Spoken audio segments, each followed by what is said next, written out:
Story number 1. The Ghost of Route 44.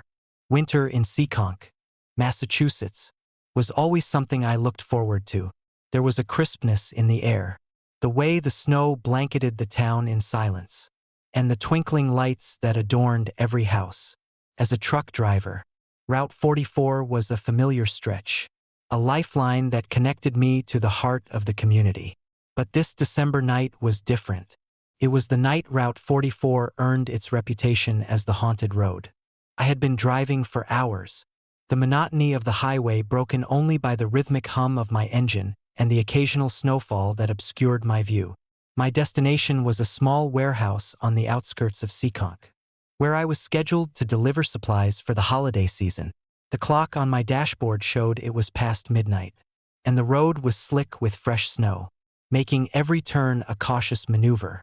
As I approached a particularly isolated stretch of Route 44, the trees seemed to loom closer, their branches heavy with snow, casting long, eerie shadows across the pavement. The silence was almost oppressive, broken only by the crunch of my tires against the snow-covered road. I glanced at my GPS, confirming that I was on the right path, but a nagging feeling of unease settled in the pit of my stomach. That's when I saw him. Out of nowhere, a figure materialized directly in front of my truck. At first glance, he appeared to be a man in a red shirt, standing motionless in the middle of the road. My heart skipped a beat, and instinctively, I hit the brakes, bringing the truck to an abrupt halt. The man's presence was unnerving, his face pale and expressionless, eyes staring blankly into the void. "Easy there," I muttered to myself, trying to steady my breathing. Must be some prankster. But there was no sign of anyone nearby, no footprints leading to or from him. The man remained still, as if waiting for something. I took a deep breath, deciding to pull over and check if he needed help. Slipping out of the truck, I approached him cautiously, my flashlight cutting through the darkness. As I got closer, the man vanished. I spun around, heart pounding, but he was nowhere to be seen. My mind raced, trying to rationalize the apparition. Maybe it's a trick of the light, I thought, shaking my head. But then, a chill ran down my spine as I heard it. The sound of laughter. Not a friendly chuckle, but a cold, mocking laugh that echoed through the empty road. I turned back to my truck, trying to make sense of what had just happened. The air grew colder, my breath visible in the icy night. I felt a presence, a lingering sense of dread that made my skin crawl. Panic set in as I realized I wasn't alone. I rushed back to the truck, fumbling with the keys, desperate to get back on the road. As I started the engine, the laughter grew louder, more intense, surrounding me from all directions. My hands shook uncontrollably as I attempted to accelerate, the truck sliding slightly on the slick road. The figure in the red shirt reappeared, now standing inches from my windshield, staring directly at me with hollow eyes. "Don't stop." The voice of the laughter seemed to command, sending a surge of terror through my body. I tried to press the gas pedal, but the truck refused to move, the engine stuttering as if caught in a deadlock between the living and the dead. Desperation clawed at me as I realized I was trapped on this cursed road, facing an entity that thrived on fear. The man's figure began to distort, his features twisting into something grotesque, his red shirt blending into the darkness around him. The temperature dropped further, frost forming on the windows, and the laughter morphed into anguished cries that pierced my very soul. I slammed my hands against the steering wheel, tears welling up in my eyes. "Please, just let me go," I begged, my voice cracking under the weight of my fear. But the figure only laughed, a sound that echoed endlessly, making it impossible to find any sense of calm. Summoning every ounce of strength, I fought against the invisible force holding the truck in place. The road seemed to stretch endlessly, the trees closing in like silent sentinels. My mind raced, recalling old legends about Route 44, the tale of the man in the red shirt, believed to be the restless spirit of a trucker who had met a tragic end on this very road decades ago. Some said he was cursed to eternally seek companionship on the lonely nights, while others believed he was a harbinger of doom for those who dared to traverse his haunted path. As the cries intensified, I remembered the stories my father used to tell me. Stories of spirits lingering in the places where their lives had been cut short, unable to move on due to unfinished business or unresolved pain. I wondered if this was the case with the man in the red shirt, if his tragic fate had condemned him to an eternal vigil, unable to find peace even in death. The storm outside raged on, the snow falling harder, making visibility nearly zero. The world outside my truck seemed to blur into a whiteout. The only constant the figure of the man in the red shirt and the haunting sounds that filled the air. I felt a connection to him, a shared loneliness that transcended the boundary between the living and the dead. "Why are you doing this?" I whispered, my voice barely audible. "What do you want from me?" The figure paused, his hollow eyes gazing into mine with an intensity that spoke of centuries of sorrow.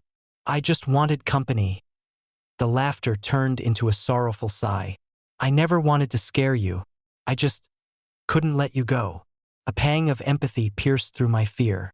This was no malicious entity, but a tormented soul yearning for companionship, trapped in a cycle of loneliness and despair. "I'm sorry," I whispered, tears streaming down my face. "I didn't know." The atmosphere shifted, the oppressive chill lifting slightly as a sense of understanding passed between us. The man in the red shirt began to fade, his figure dissolving into the snowflakes that danced around us. The laughter transformed into a soft, melancholic melody, a song of longing and release. As he vanished completely, the truck finally responded to my pleas, the engine roaring to life and propelling me forward down Route 44. The snowstorm began to ease, the wind's howl diminishing to a gentle whisper. I drove away, the haunted road stretching out before me, now bathed in the soft glow of the rising moon. In the days that followed, the memory of that night lingered, a haunting reminder of the thin veil that separates our world from the unknown. I shared my story with friends and fellow drivers, the tale of the man in the red shirt becoming a new legend on Route 44. Some dismissed it as an overactive imagination fueled by the storm, while others nodded knowingly, their eyes reflecting the same fear and empathy I had felt. But I knew the truth. On those lonely, snow-covered nights, the spirits of Route 44 watch and wait, their stories etched into the very fabric of the road. And sometimes, just sometimes, they reach out to us, seeking understanding and connection in the vast expanse of the night. Now, as I sit in the warmth of my home, the snow gently falling outside my window, I often find myself thinking about that night, the man in the red shirt, his sorrowful gaze, and the haunting sounds that echoed through the storm, all a testament to the enduring power of the human spirit and the mysteries that lie beyond our understanding. But sometimes, when the wind howls just right and the snow blankets the world in silence, I swear I can hear his faint laughter carried by the breeze. A haunting echo of the night I faced the ghost of Route 44 and learned that some roads are forever marked by the souls who traverse them. Story number 2. The Haunting of the Smurl House. Winter in West Pittston, Pennsylvania, was unforgiving. The snow piled high against the windows, muting the sounds of the outside world and creating a suffocating silence within the walls of our modest home. My name is John Smurl, and what began as a peaceful family life quickly descended into a nightmare that would forever alter our existence. It was the winter of 1974 when the strange occurrences began. First, it was subtle whispers in the dead of night, objects moving inexplicably, and an overwhelming sense of being watched. My wife, Marie, and our 2 children, Lisa and Tommy, dismissed these incidents as mere figments of our imagination, stress from the harsh winter taking its toll. But as the weeks turned into months, the phenomena intensified, transforming our home into a battleground between our reality and an unseen malevolent force. The first night the whispers began, I was working late at the local factory. Marie woke me with a frantic plea. her eyes wide with fear. "John, do you hear that?" she asked, her voice trembling. I listened, but all I could hear was the wind howling outside. "It's just the storm," I reassured her, pulling her back into bed. But deep down, I knew something was terribly wrong. Over the next few weeks, the disturbances escalated. Doors slammed shut on their own. Furniture toppled without reason, and cold spots appeared out of nowhere, sending shivers down our spines. Marie was the first to notice the foul odor, a putrid stench that seemed to emanate from the very walls of our home. "It's like rotting flesh," she whispered one night, her voice barely audible over the cacophony of unexplained noises. One evening, as we sat down for dinner, the lights flickered violently before plunging the entire house into darkness. The sudden blackout was accompanied by a blood-curdling scream that echoed through the rooms. We huddled together, our hearts pounding, as the sound seemed to come from every corner of the house. When the lights finally returned, we found no trace of the source, only the lingering fear that something sinister lurked within our walls. Desperate for answers, we sought the help of local authorities, but they found nothing unusual.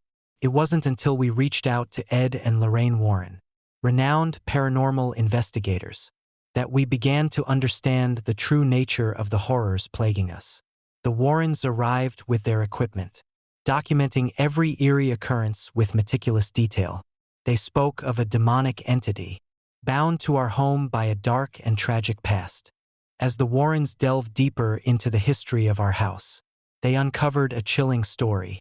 Decades earlier, a family had perished in a fire that consumed the property, their lives extinguished in an instant. It was believed that the spirit of Kate Batts, a woman wrongfully accused of witchcraft, had been the catalyst for the disaster. Her vengeful spirit had been seeking retribution, cursing our family for reasons we couldn't fathom.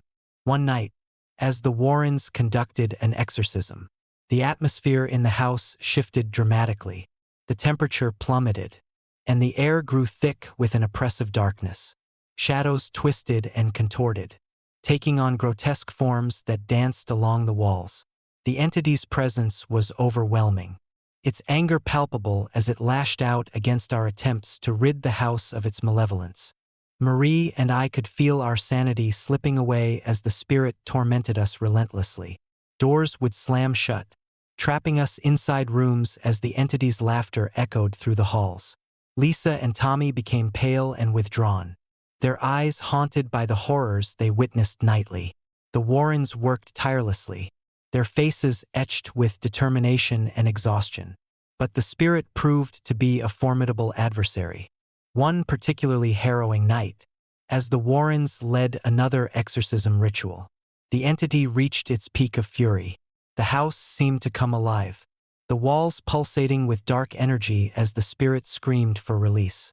Lorraine Warren, with tears streaming down her face, chanted prayers of protection and salvation, her voice unwavering despite the chaos around her. Ed stood beside her, his eyes locked on the malevolent force, his presence a beacon of hope amidst the darkness. As the ritual intensified, I felt a surge of hope. Perhaps, with the Warrens' expertise, we could finally break free from the entity's grasp. But just as it seemed the spirit was beginning to relent, a powerful force threw Lorraine across the room, her body slamming into the far wall with a sickening thud. Ed immediately rushed to her side, his hands trembling as he checked her vitals. "We need to finish this now," he said, his voice strained but resolute. With renewed determination, Lorraine stood up, her face bruised but her spirit unbroken. Together, she and Ed chanted the final prayers, their voices merging into a harmonious plea for peace. The entity let out a final, ear-splitting scream before dissipating into the ether, the oppressive darkness lifting as quickly as it had descended. Exhausted but victorious, the Warrens declared the house free from its malevolent presence. In the aftermath, our home felt lighter, the heavy burden of fear and despair lifting like the morning mist. Lisa and Tommy began to regain their smiles, their eyes no longer clouded with fear, Marie and I found solace in the knowledge that we had survived the ordeal, our family stronger for having endured the unthinkable. But even now, years later, the memory of those dark winter nights lingers like a shadow over our lives. Sometimes, when the wind howls just right and the snow blankets the world in silence, I catch a faint echo of Lorraine Warren's prayers carried by the breeze, a haunting reminder of the night we faced the Bell Witch and the enduring power of hope and resilience in the face of unimaginable evil. Story number 3. The Mermaid of Flathead Lake. Winter in Montana brings a stillness to Flathead Lake that feels almost otherworldly. The vast expanse of frozen water stretches out like a mirror, reflecting the skeletal trees and the heavy clouds above. My name is Ryan Matthews, and I've spent every summer since I was a child exploring the hidden corners of this lake. But nothing I experienced that December night could have prepared me for the encounter that would forever change my perception of Flathead. It was December 14th, 2015, and the first heavy snowfall had blanketed the region. The temperature had plummeted, and the wind howled through the pine forests surrounding the lake, carrying with it whispers of old legends and forgotten fears. I had decided to brave the cold for one last evening of solitude before the lake fully froze over. Armed with my camera, a thermos of coffee, and a sense of adventurous spirit, I set out to capture the untouched beauty of Flathead in winter. The sun had dipped below the horizon hours before, leaving the sky a deep indigo that gradually faded into black. As darkness enveloped the lake, the ice began to crack and shift, creating a symphony of groans and creaks that echoed across the still water. I found a secluded spot near a rocky outcrop, where the ice was thick and the snow untouched, perfect for setting up my tripod and getting comfortable. Hours passed in peaceful solitude, broken only by the occasional rustle of wildlife and the rhythmic cracking of the ice. I reviewed my photos periodically, satisfied with the eerie beauty they captured. It was around midnight when I first noticed something unusual, a subtle disturbance beneath the ice, like ripples in a pond. Curious, I adjusted my camera settings to capture the movement, but the image remained obscured by the darkness. Suddenly, a low, mournful cry pierced the night air, sending a chill down my spine. It wasn't the wind or any known animal call. It was something more haunting, more human. My heart raced as I strained to listen, trying to locate the source of the sound. The cries grew louder, reverberating across the frozen expanse, filled with sorrow and desperation. Instinctively, I grabbed my flashlight and scanned the area, but the darkness seemed impenetrable. That's when I saw it. A massive black shadow gliding effortlessly beneath the ice, creating large waves that rippled out to the surface. My mind raced to identify the creature, but nothing I had ever heard matched the sight before me. Then, out of the corner of my eye, I glimpsed something else, a figure with a haunting grace, its form both beautiful and terrifying. The legend of the Flathead Mermaid had always been dismissed as a mere folktale, a story to keep children from wandering too far from shore. But here it was, undeniable and terrifying. The creature surfaced partially, revealing a long, flowing tail that shimmered with an unnatural darkness. His eyes met mine, hollow and filled with an unending sorrow that seemed to pierce through my very soul. Frozen with fear, I watched as the mermaid of Flathead Lake moved closer, her movements fluid and almost hypnotic. The air grew colder, and the cries intensified, now accompanied by whispers that seemed to come from the depths of the lake itself. "Don't leave us," the voice echoed, a plea that resonated with the anguish of lost souls. Desperate to escape, I stumbled back, tripping over my equipment and falling to the icy ground. The mermaid loomed above me, her presence both captivating and malevolent. "Why do you disturb our peace?" she whispered, her voice a haunting melody that sent shivers down my spine. I scrambled to my feet, my breath visible in the frigid air. I didn't mean to. I was just photographing the lake," I stammered, my voice barely audible over the howling wind. She extended a hand, her fingers cold and translucent. "Our stories are forgotten," she lamented. "Remember us."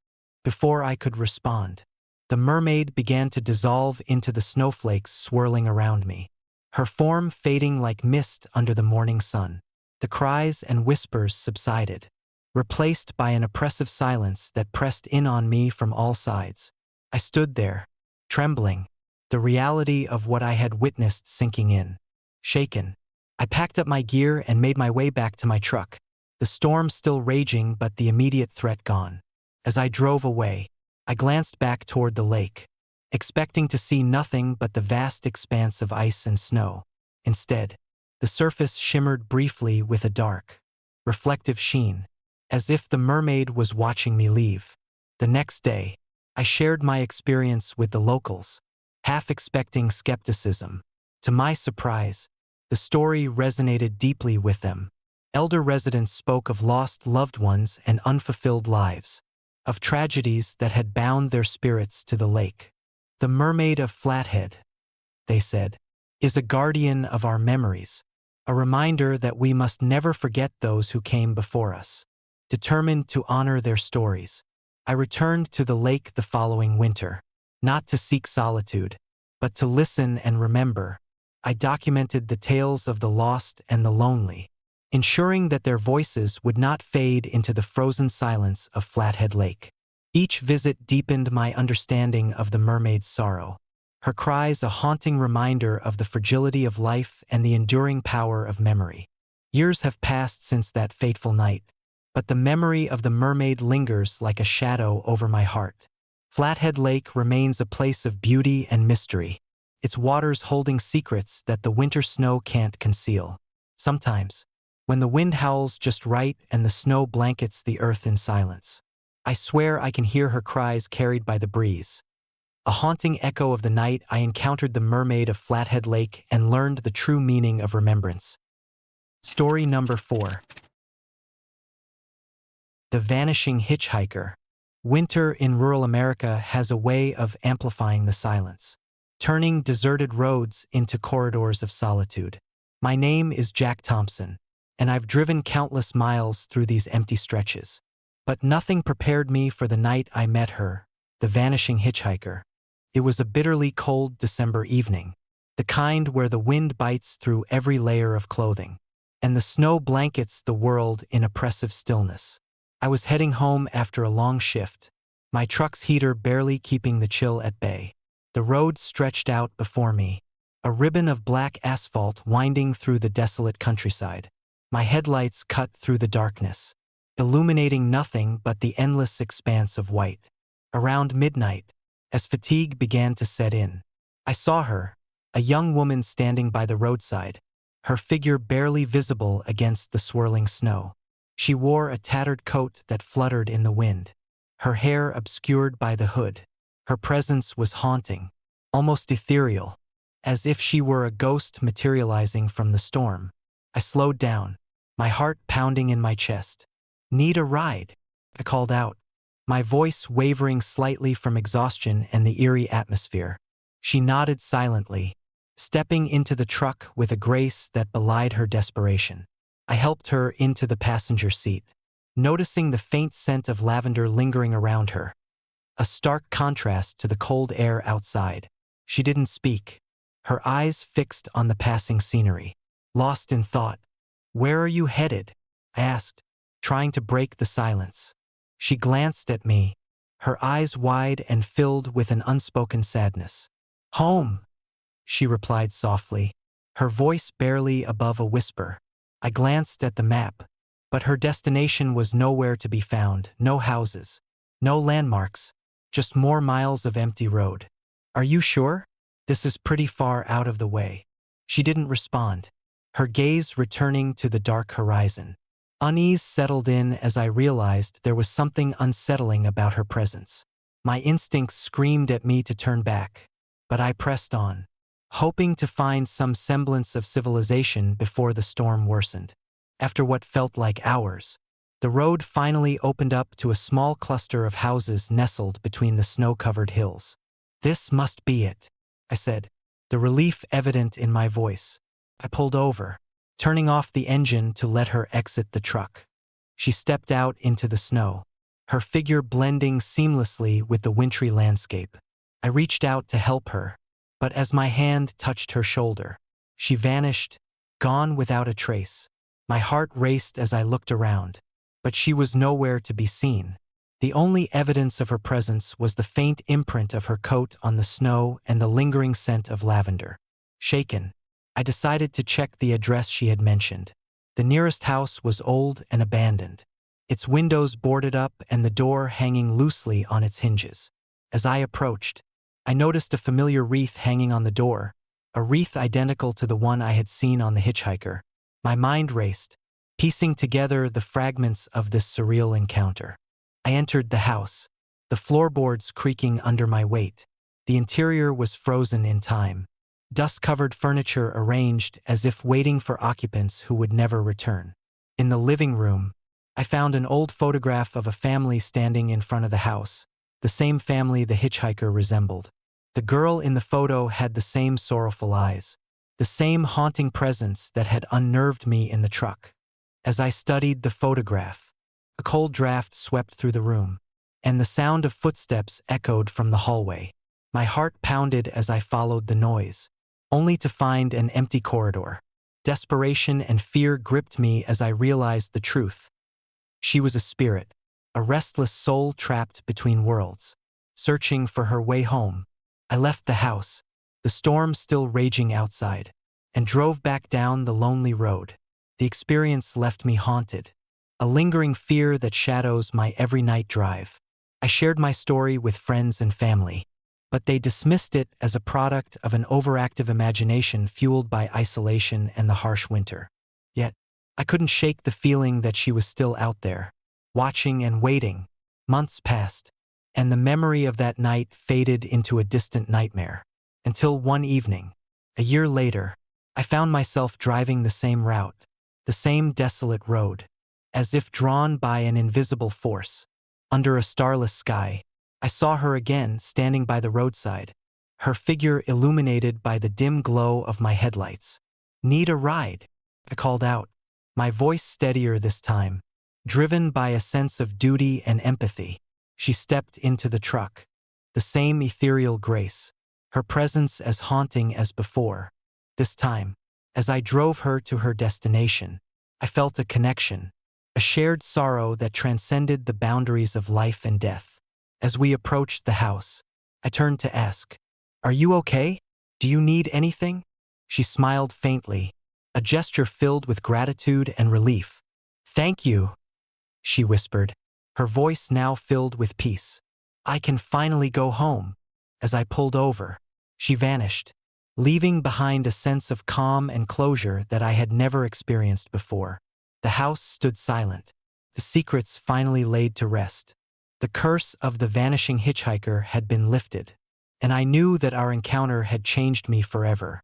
But sometimes, on the coldest nights of winter, when the wind howls just right and the snow blankets the world in silence, I catch a faint echo of her gratitude carried by the breeze, a haunting reminder of the night I helped a restless spirit find her way home.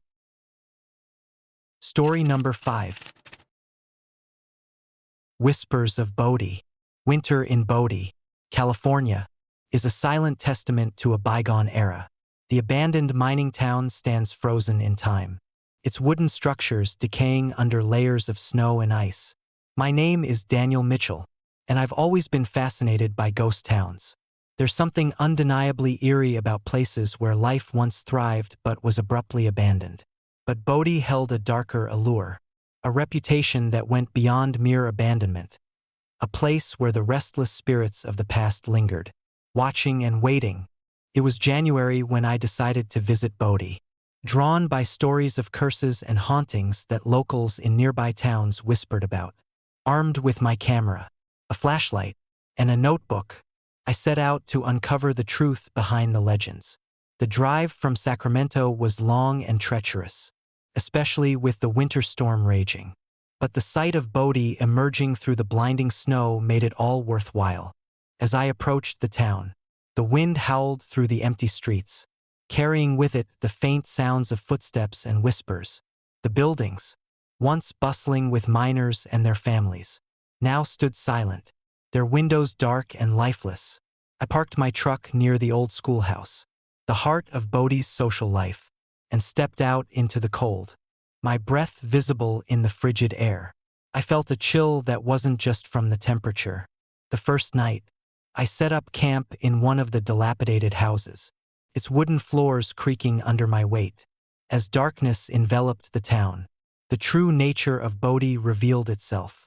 The whispers grew louder, seemingly coming from the very walls, recounting tales of greed, betrayal, and untimely deaths. I couldn't help but feel watched, every shadow playing tricks on my weary mind.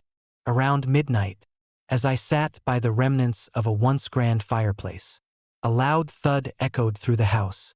My heart raced as I grabbed my flashlight and cautiously made my way to the source of the sound, the upstairs hallway. The beam of light cut through the darkness, revealing nothing but dust-covered furniture and cobwebs. Yet, the feeling of being watched intensified, as if unseen eyes were following my every move. I returned to my spot, trying to steady my nerves, when I heard it again, a faint, sorrowful cry that seemed to pierce the very soul. It was the sound of a woman's lament, echoing through the empty rooms. I couldn't explain it, but I knew it wasn't just the wind. Gathering my courage, I decided to investigate further. Descending the creaky stairs, I entered the old general store, now a shadow of its former self. The shelves were barren, save for a few dusty jars and broken glass. As I scanned the room, the crying grew louder, more distinct. It led me to the back of the store, where an old mirror hung cracked on the wall. The reflection showed me the empty room, yet the sound of crying seemed to emanate from within the glass itself. Suddenly, the temperature dropped, and my breath turned to ice crystals. In the mirror, the sorrowful face of a woman appeared, her eyes hollow and filled with anguish. "Don't steal what's not yours," she whispered, her voice a haunting melody that sent shivers down my spine. I stumbled back, heart pounding, as the image faded and the mirror returned to its broken state. Determined to understand the meaning behind her words, I delved into Bodhi's history. I learned about Kate Batts, a woman accused of witchcraft and scorned by the townspeople. Her tragic death and the subsequent curse placed upon Bodhi became the stuff of local legend. It was said that anyone who dared to steal from Bodhi would be plagued by misfortune and haunted by Kate's vengeful spirit.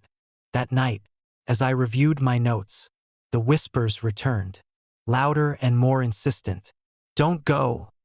They echoed through the house, intertwining with the cries of the unseen woman. Panic set in as I realized the town wasn't just abandoned. It was cursed, a place where the past refused to stay buried. I decided to leave Bodhi, packing up my gear under the cover of darkness. As I approached the exit, the wind seemed to carry voices urging me to stay, to remember, ignoring the pleas. I drove away, the town receding into the storm behind me. But the curse wasn't so easily left behind. The road twisted unnaturally, stretching endlessly, making it seem as though I was driving in circles. Hours turned into days as I found myself lost in the unforgiving winter landscape. The memories of Bodhi haunted my every thought. The cries, the whispers, and the sorrowful eyes of Kate Batts. Desperation set in as I realized that the curse wasn't just a tale. It was real, binding me to the ghostly town and its tormented spirits. One night, as I struggled to keep my truck warm in the dead of winter, the same shadowy figure from Bodhi appeared at the edge of my sight. The woman without legs, her eyes hollow and pleading, stood watching me from the snow-covered trees. I tried to drive away, but the roads were impassable, blanketed in deep snow with no sign of civilization. "Don't forget us," her voice echoed in my mind, a haunting reminder of the night I encountered the Bell Witch and now the Goatman of Maryland. The curse of Bodhi had reached out, entwining my fate with its own, ensuring that I would never forget the horrors that lay hidden in the shadows of abandoned towns. Now, as I sit here recounting my tale, I realized that some places should remain forgotten, their dark secrets buried beneath layers of time and snow. Bodhi, with its restless spirits and eternal curse, serves as a chilling reminder that the past can never truly be escaped, and that some legends are born from truths too terrifying to ignore. But sometimes, on the coldest nights of winter, when the wind howls just right and the snow blankets the earth in silence, I can still hear the faint echoes of Bodhi's whispers carried by the breeze, a haunting reminder of the night I faced the curse of an abandoned town and the enduring power of its vengeful spirits. Story number 6. The Haunting of Bell Farm. Winter in Adams, Tennessee, had a way of cloaking the landscape in an eerie stillness. The snow lay thick on the ground, muffling sounds and casting long, ghostly shadows across the Bell farm. My name is Samuel Bell, the youngest of the Bell family, and I've lived here all my life. Growing up, the tales of the Bell, which were just that, stories to scare children on cold nights. But nothing could have prepared me for the nightmare that would unfold within the walls of our home. It was the winter of 1817, a particularly harsh season that tested our resilience. Father was struggling with his crops, and Mother was exhausted from managing the household. Despite the hardships, our family held strong, bound by love and tradition. However, beneath the surface, tensions simmered, especially between Father and his neighbor, Kate Batts. Whispers of witchcraft and dark dealings had plagued our community for years, and Kate was often the subject of suspicion and scorn. One evening, as the wind howled outside and the fire crackled in the hearth, Mother sensed something was wrong. The air grew thick with an unnatural chill, and the shadows in the room seemed to dance with malevolent intent. "Samuel," she called softly, her voice trembling. "Do you hear that?" I strained my ears, but all I could hear was the storm raging outside. "It's just the wind, Mother," I replied, trying to reassure her. But deep down, I felt a sense of unease that I couldn't shake. Over the next few days, strange occurrences began to unsettle our household. Objects moved on their own, doors slammed shut without warning, and disembodied voices echoed through the halls. Father dismissed them as tricks of the mind, the stress of the season getting to him. But Mother knew better. She feared it was the Bell Witch, the vengeful spirit of Kate Batts, haunting us for reasons we couldn't understand. One night, as the clock struck midnight, the disturbances escalated. I was awakened by the sound of footsteps pacing above me, the heavy thuds reverberating through the wooden beams of our home. Heart pounding, I crept out of my bed and approached the attic door. Peering inside, I saw nothing but darkness. "Father," I whispered, "there's someone up there." He appeared at my side, his face etched with worry. "Stay here, Samuel. I'll check it out." He ascended the stairs, and moments later, a bone-chilling scream pierced the night. I rushed to the attic, finding Father sprawled on the floor, unconscious and covered in bruises. "What happened?" I demanded, kneeling beside him. Father groaned, slowly regaining consciousness. It was her, the Bell Witch. She attacked me." Terror gripped me as I helped him down the stairs. Mother was beside herself with fear, clutching her rosary beads tightly. "We need to protect ourselves," she insisted, her eyes darting around the room as if expecting the spirit to appear at any moment. Days turned into weeks, and the hauntings intensified. The Bell Witch taunted us relentlessly, her presence becoming more aggressive and malevolent. She appeared at night, her invisible hands grasping at Father, pulling him towards the windows until he was nearly shattered by the storm outside. The screams of pain and despair echoed through our home, driving us to the brink of madness. Desperate for answers, I sought out the town's preacher, hoping he could offer some solace or guidance. He listened intently to my story, his face growing pale with each detail. "The Bell Witch is a restless spirit," he explained solemnly, "bound by anger and vengeance. You must find a way to appease her, to lay her soul to rest. Determined to save my family, I delved into old records and local legends, searching for any clue that could help us. It was then that I discovered a forgotten ritual, one that promised to cleanse our home of the witch's malevolent presence. The ritual required a symbolic offering and a prayer of forgiveness, a gesture of goodwill to release her from her tormented existence. One stormy night, with the wind howling like the spirits of the damned, I prepared for the ritual. Mother lit candles around the house, their flickering flames casting wavering shadows that danced eerily on the walls. Father, still recovering from his latest encounter, stood by my side, his resolve steely despite the fear in his eyes. We gathered the necessary items: a loaf of bread, a bottle of wine, and a prayer book handed down through generations. As we began the ceremony, the air grew thick with tension, the temperature dropping further as if the house itself was resisting our efforts. Spirits of the past, I intoned, my voice steady despite the tremor in my hands. We seek peace and forgiveness. Lay your anger to rest and let our home be free from your torment. The candles flickered violently, their flames struggling against the oppressive darkness. The room seemed to close in around us, the walls pulsing with unseen energy.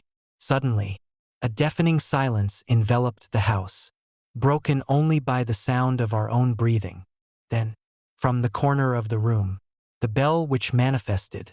Her form was hazy, a shadowy figure with hollow eyes that seemed to pierce through my very soul. "Why should we forgive you?"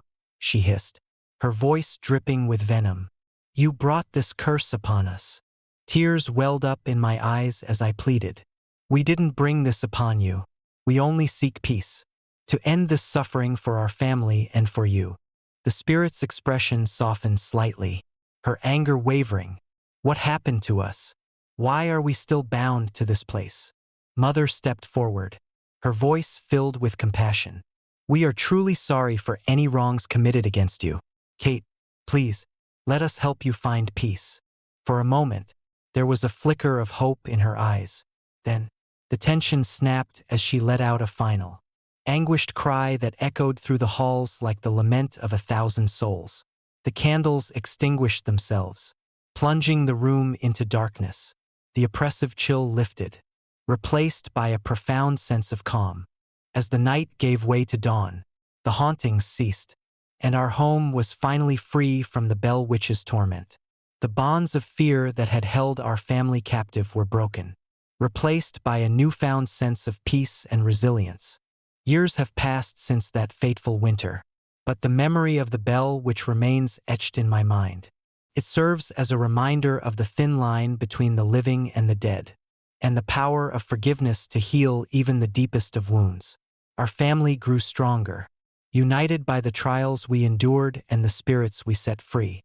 But sometimes, on the coldest nights of December, when the wind whispers through the trees and the snow blankets the world in silence, I catch a faint echo of her cries carried by the breeze, a haunting reminder of the night we faced the Bell Witch and helped her find the peace she so desperately sought.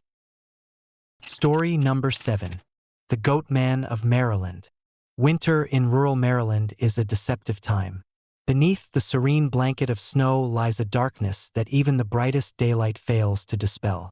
My name is Ethan Harper, and I've always been drawn to the mysteries that whisper through the dense forests and over the old, forgotten bridges of my hometown. But nothing could have prepared me for the night I truly encountered the legend of the Goat Man. It was a bitterly cold December evening when my curiosity led me to the outskirts of Beltsville, home to the abandoned agricultural research center that had been the subject of local lore for decades. As a journalist, I had heard the stories countless times, tales of a half-human, half-goat creature roaming the woods, haunting old bridges, and preying on unsuspecting travelers.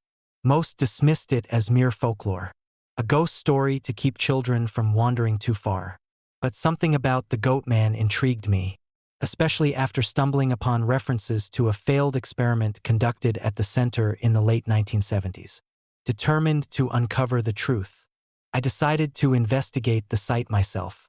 Armed with my camera, a flashlight, and a notepad, I set out just as the sun began to set. painting the sky with hues of orange and purple that quickly gave way to the inky blackness of night. The path to the research center was treacherous, covered in a thick layer of snow that muffled my footsteps and heightened the sense of isolation. As I approached the dilapidated building, the wind picked up, carrying with it an eerie howl that seemed almost like a warning. The research center stood silent, its windows boarded up and the once bustling grounds now overgrown with weeds and trees. I made my way inside, the door creaking ominously as I pushed it open. The interior was a time capsule of forgotten experiments, rusty equipment, scattered papers, and remnants of a bygone era. I found a map of the facility on a dusty table, highlighting various sections of the research labs. One area caught my attention: the genetic modification lab. According to the notes I'd found earlier, this was where the experiment that birthed the Goatman had taken place. My heart raced as I delved deeper into the facility, each step echoing through the empty halls. Reaching the lab, I discovered old journals and files detailing the project's objectives: to create a creature that could withstand the harshest of climates and environments. The experiment had aimed to enhance human resilience by integrating genetic traits from goats, animals renowned for their sure-footedness and adaptability. But something had gone horribly wrong. The final entry was a frantic scribble: "They're alive. We need to shut it down now." A shiver ran down my spine as I realized the gravity of what had transpired here. The Goatman wasn't just a myth. It was the result of human folly, a grotesque fusion of man and beast that had escaped containment during the catastrophic snowstorm of 1979. As I turned to leave, a loud crash echoed through the building, sending me scrambling for the door. The wind outside had intensified, and the darkness pressed in around me like a physical force. I didn't notice the shadowy figure watching me from the far end of the corridor until it was too late. A pair of glowing eyes met mine, and a guttural growl filled the air.